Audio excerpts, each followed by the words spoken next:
Aloha, everyone, and welcome back to the program. Today, we're going to try to keep things short and sweet because we have Janis Joplin on the program, who we last featured on episode 16, which is about, 90 episodes ago, a year and some months. I forget, to be honest with you. We'll put a link to the original video at the end of this, so don't worry. But of course, like, subscribe, all that usual crap. But just most important, enjoy this. I think you're going to dig it. I mean, it's Janis Joplin, so you just know it's going to be something really special. Are you expecting this kind of an opening? Probably not. There we go. Enjoy.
She's a mighty good looking babe.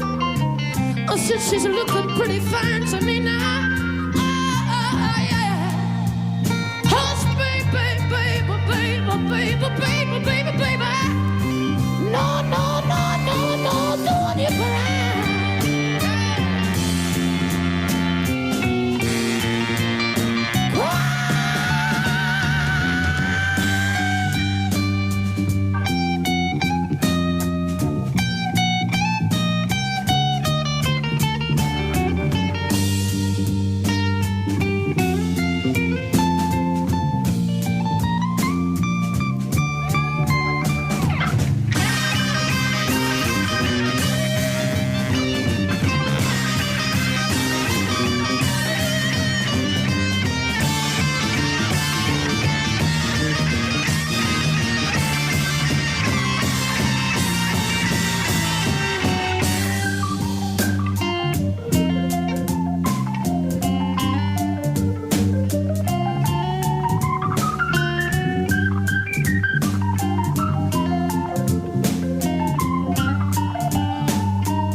You're gonna go, and I'm gonna spread your wings on a take to the sky,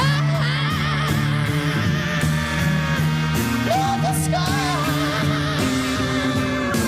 until that morning,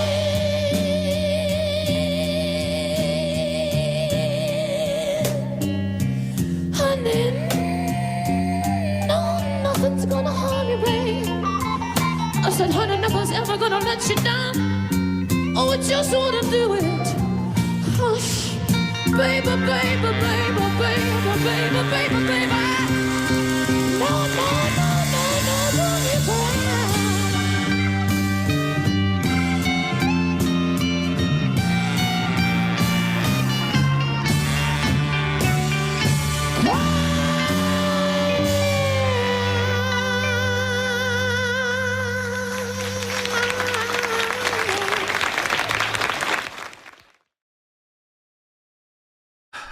when I refer to the performance, when I refer to Janis Joplin as being special,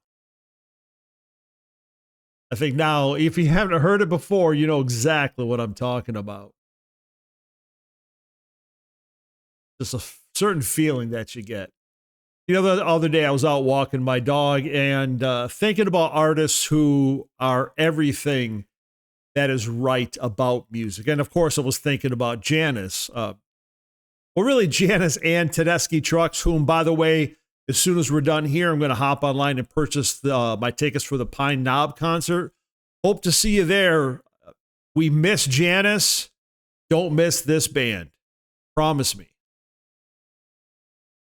You know, there's something really special about hearing Janis Joplin sing or watching one of her performances, because I always felt that she's been a kind of a conduit to her heroes, to Bessie Smith, to Leadbelly, to Odetta, to Ma Rainey, to Big Mama Thornton.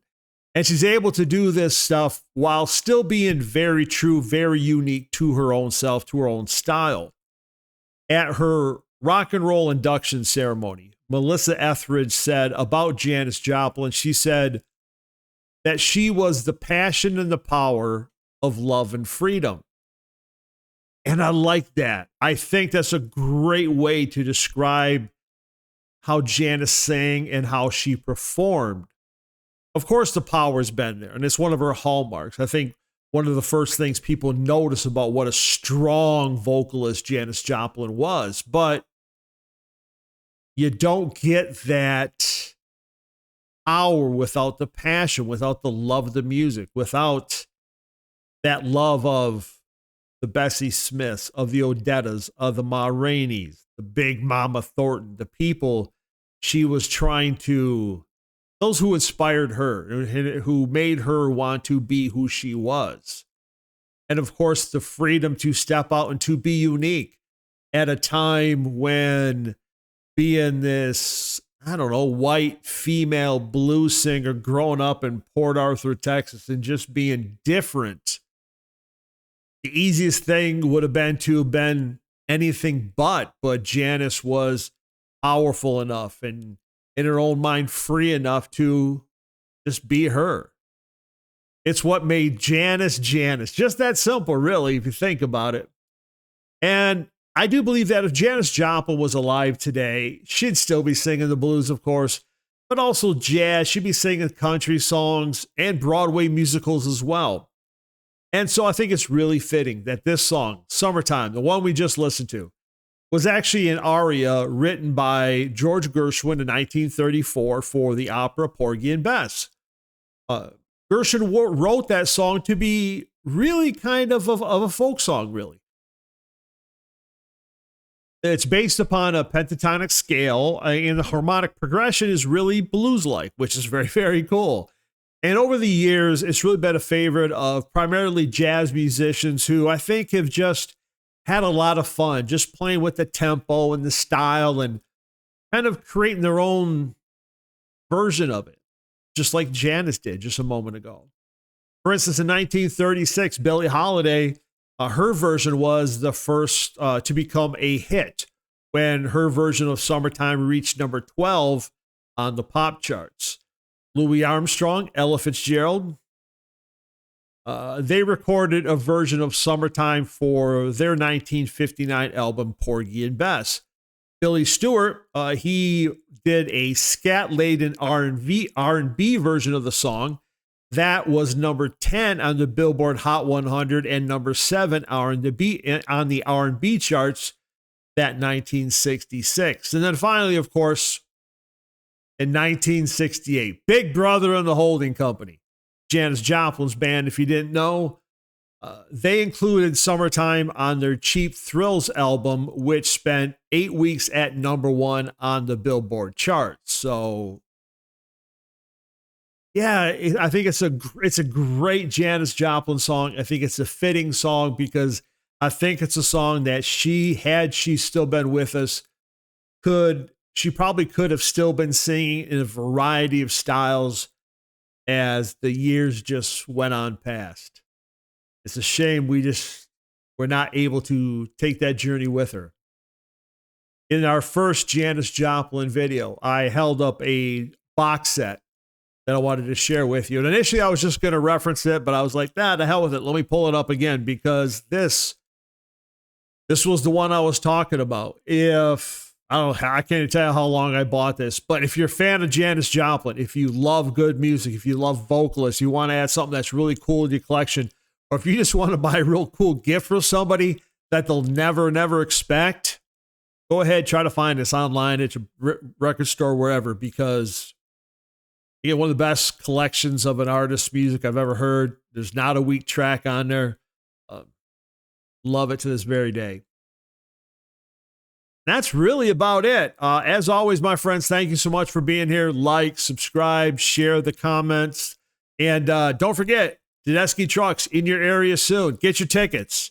I don't want to be there by myself, man. I get kind of lonely. We'll see you soon. All right, take care.